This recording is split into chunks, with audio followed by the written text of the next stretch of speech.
love lives here.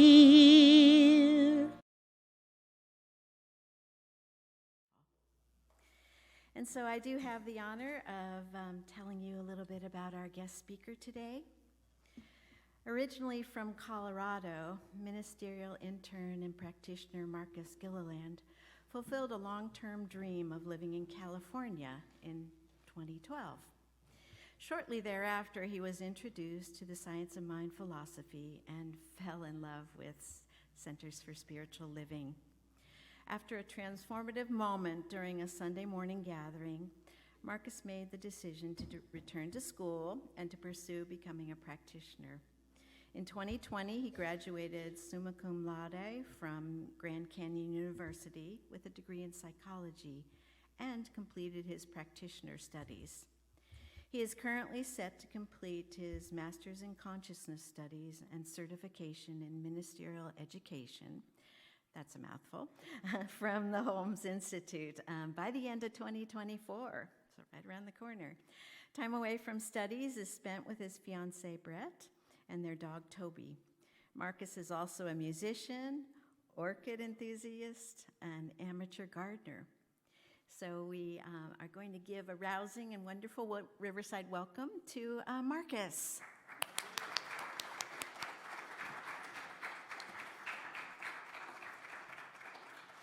Good morning, Riverside. I'm very happy to be here, my first visit to Riverside, so thank you for that wonderful welcome. If I can get my phone to cooperate with me here so I don't run over my time. There we go. So I'm also excited to be participating in the exploration of living above the line as we move through the 15 commitments of conscious leadership. It's a wonderful book. It's one that will remain on my bookshelf and very close at hand as I continue on my journey towards being a minister and then as I exist as one. So 2 weeks ago, Reverend Jeff gave a wonderful introduction to what it is like to live above the line and what it's like to live below the line and how important it is to remain in consciousness, to stay in high consciousness above the line. And then last week, my campus mate Jesse and Reverend Silva talked about radical responsibility. Is that right?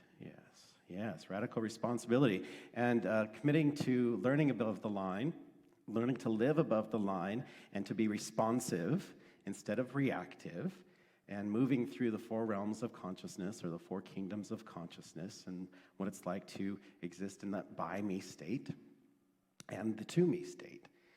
And also accepting the holistic approach to responsibility.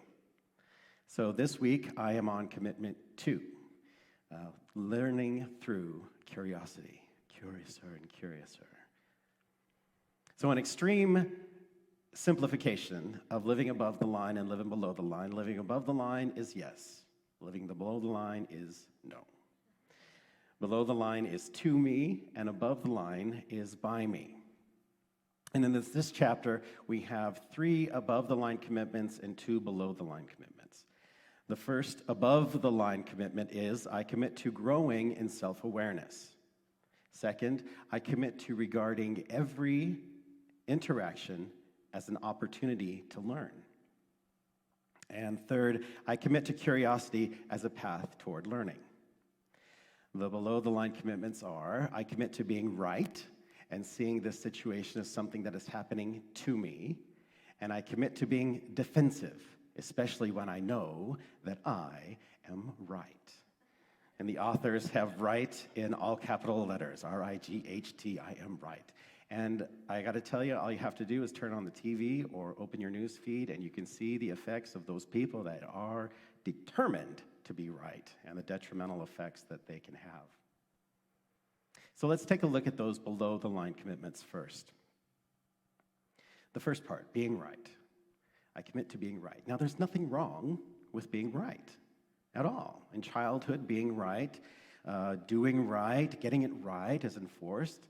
And indeed, it's right for us to know when we are in alignment, when we have our right thinking, when we are right. But when we come along those concepts that we hold on to that are in essence unstable, and we feel like we have to be defensive, to keep in the right, that's when we run into trouble. That's when we get into that victimization mentality. If I give in and allow a different point of view to influence my thinking, then I'm being harmed in some way. Oh, you cannot harm my thinking. Please step back. Or the classic, this is the way it has always been. And if you go around changing things, then everything that we have worked for up to this point is just going to be dismantled. Oh, drama. It's drama. It's such high drama. It's a dramatic way of reacting to life. And it builds on that second below-the-line commitment. I commit to being defensive, especially when I know that I am right. Essentially, because you will not give up in your persistence to offer a different point of view, my job is to defend my viewpoint at all costs. And again, we're seeing this play out in real time on the political and social realm. I'm not mentioning any names. And it's exhausting to live from that point of view. It's exhausting even to just think about it. You know, it takes so much energy to fight against when we could be in a happier place, existing above the line, open and welcoming. So let's go to that happier place. Let's talk about the above-the-line commitments. So first, I commit to growing in self-awareness. As we live as conscious leaders, whether it be at work or at our spiritual centers, as community leaders, wherever we are existing as leaders, we enter into the expanded realm of awareness. And as conscious leaders, we are open to feedback. Ooh, feedback. Comments. But as we live as conscious leaders, we are receptive to that feedback. Body, society, relationships, all of it provide feedback in some way. I love cheeseburgers and French fries. Believe me, I love cheeseburgers and French fries. But if I lived on cheeseburgers and French fries, eventually my body is going to give me some feedback about living on cheeseburgers and French fries, right? And no matter where we are in this world, no matter what we're doing, if we're in that space of openness, if we're sharing, then eventually somebody's going to give us some kind of feedback. Now, as conscious leaders, the effort is moving towards being comfortable to receiving that feedback and being discerning as to what elements of that feedback I take and what elements of that feedback I let go. Some of you may be familiar with the sign that you hold up that says on the front, "Tell me more," and the sign that faces you says, "This has nothing to do with me." You know, we can hold that up. Yeah, go ahead, tell me more. Yeah, share your comments. Yeah, it's wonderful. And as a discerning, conscious leader, we can take little parts of that and say, well, this applies, that doesn't. We don't have to share that back. That's all just something that we can do internally for ourselves, for our own growth. And the authors of the book talk about shifting and drifting. Now, when we're in the second, third, and fourth kingdoms, the realms of consciousness, by me, through me, and sometimes in those wonderful states as Spirit expresses as me, we are in the flow of personal, spiritual, and universal expression. Then something happens.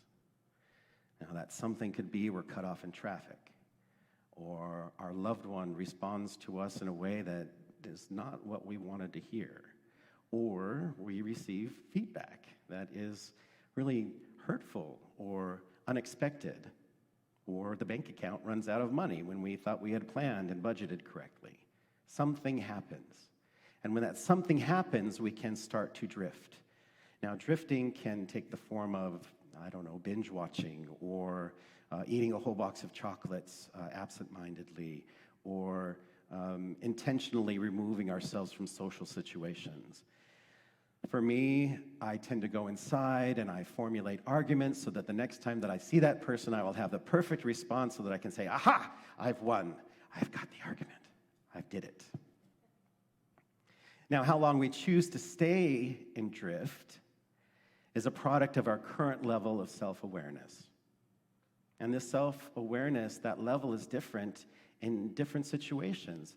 My level of self-awareness on the highway is different than my self-awareness at home. or at work, but we always have the ability to come back and say, well, where am I in my level of self-awareness? And that is the moment of shifting. Maybe we're in that halt stage, hungry, angry, lonely, tired. Especially when we're in those vulnerable states, we can start to drift because it's easier to react rather than to be conscious and respond. However, when that awareness hits that we're in that drift state, the authors tell us there's two things that we can work on to help bring us back into alignment, to help bring us back into harmony. The first thing is to take a deep breath. Now, I will admit sometimes that first breath is an aggressive first breath. It's a, but really, we want to be conscious of that breath. Inhaling. Okay, I'm back. Here I am. I'm ready to talk about it now. The second thing is radically changing our posture. Now, when we're in defensive state, shoulders go up, we're tense, brow, we're ready to spring into it, get you. We're in that fight or flight mode, But when we think of maybe like having that little hook for like the Halloween skeletons, nice and loose and hanging wonderfully, shoulders down. Take that deep breath, align our bodies, then we're ready to say, where am I? That's the practical application of spiritual teaching right there. We take that breath, we come into alignment, we can become present to the current moment. So second, I commit to regarding every interaction as an opportunity to learn. We can ask questions like, well, what set me drifting? What was that? I'm not myself right now. What happened? And how quickly can I return to balance? How quickly can I come back to that stability? I was off kilter, but now I can stand up straight. I can stand up straight. I can sit up straight. I can breathe. I can be here. And was that a big learning experience, or was that just a little learning experience?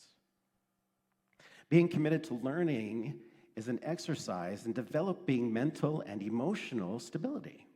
It can save us from a lot of confusion and frustration.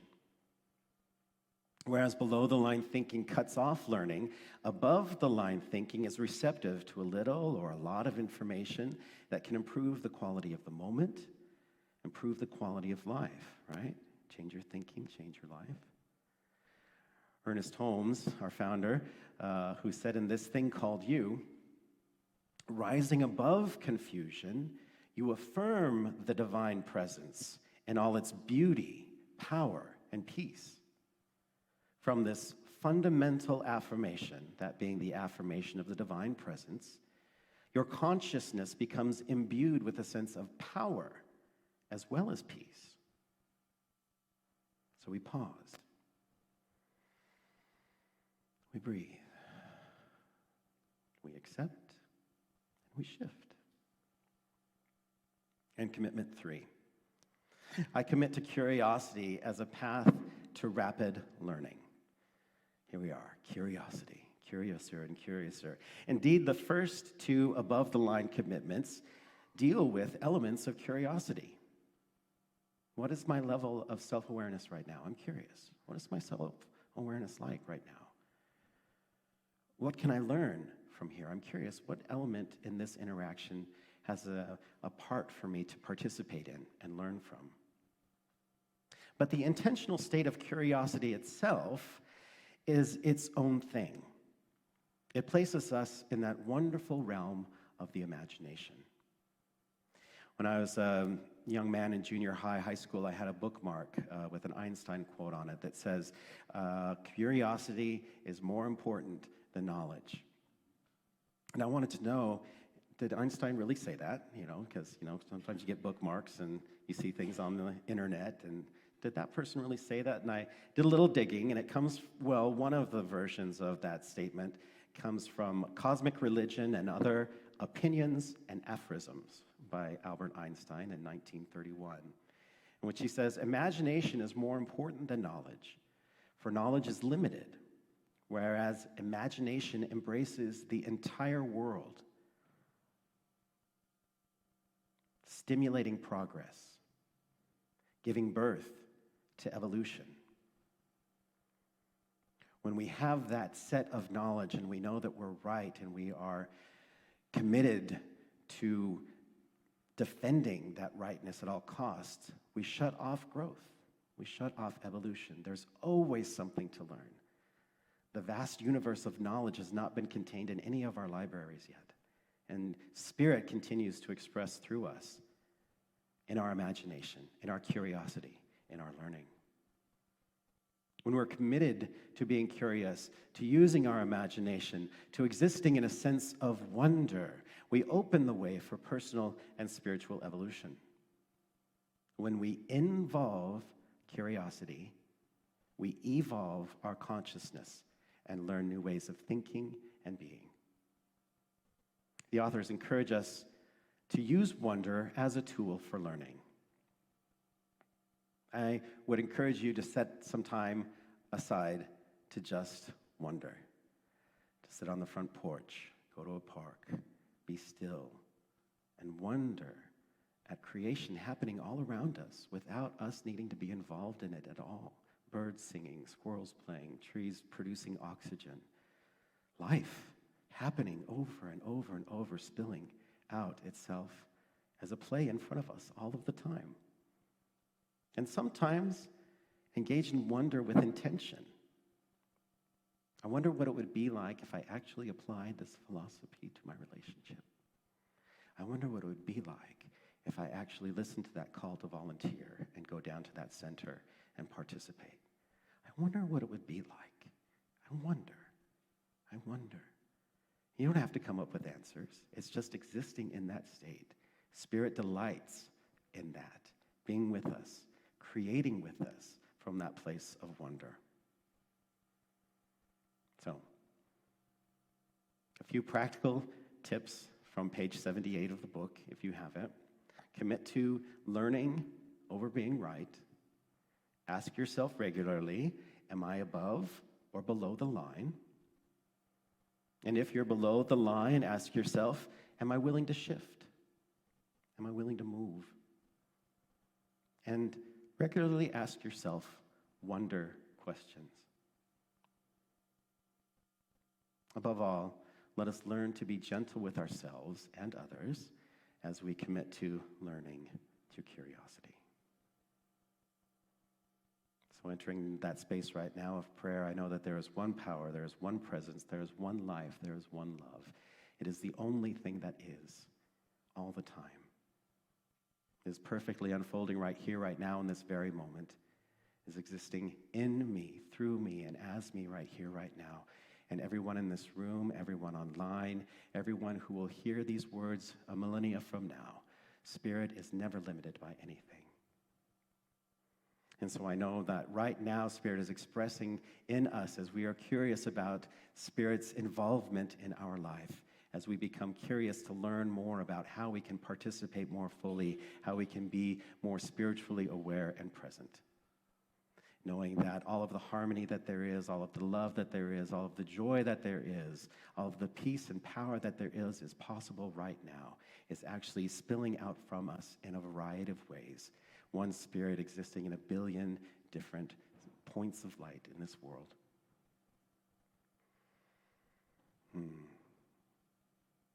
And I give great thanks for this. I give great thanks that there is no forcing this to be, that this is just simply a revelation of the truth in my mind, in my heart, and in my spirit. And so I do just release these words into that infinite law of mind that understands everything in my heart, understands everything in my mind, and brings back to me good upon good 1,000 times over. And in that graciousness and that thankfulness, I do simply just release this. I let it be. I let it go. And so it is.